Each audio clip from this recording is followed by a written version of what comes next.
மதுரை கோவில் பாப்பாக்குடி பகுதியில் நியாய விலைக் கடை அமைக்கும் பணிக்கு அதிமுக முன்னாள் அமைச்சர் செல்லூர் ராஜு அடிக்கல் நாட்டினார். பின்னர் செய்தியாளர்களிடம் கூறுகையில், மதுரையின் ராசி தெரியாமல் முதல்வர் ஸ்டாலினை ஏமாற்றி அழைத்து வந்து பொதுக்குழு நடத்திவிட்டனர் என புதிய தகவலை தெரிவித்தார். ஒரு முறைக்கு மறுமுறை திமுக ஆட்சிக்கு வராது என்பதற்கு ஒரு சான்று. எப்பவுமே வந்ததில்லைங்க, கலைஞர் காலத்திலே வந்ததில்லை.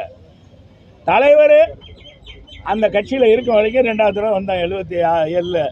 72 வந்தது, 71 2வது தடவை 69 எலெக்ஷனில் வந்தோம்.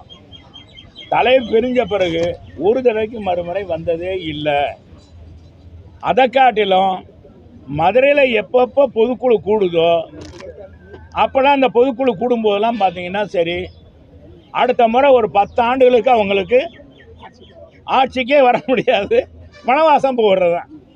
அது 1977 நடந்த பொதுக்குழு. அதுக்கடுத்து தலைவர் ஆட்சி வந்துடுச்சு.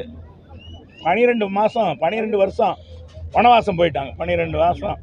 ஆனால் இந்த தடவை அது எப்படி தெரியல, அவங்களே இங்கே எவ்வளோ போட்டு அந்த ராசி பாருங்கள், மதுரைன்னு ஒரு ராசியே. அதுக்காக தான் மதுரையை வந்து அவங்களுக்கு பிடிக்காமல் போனது. யாரோ சொல்லி நம்ம முதலமைச்சரை ஏமாற்றி விட்டாங்க.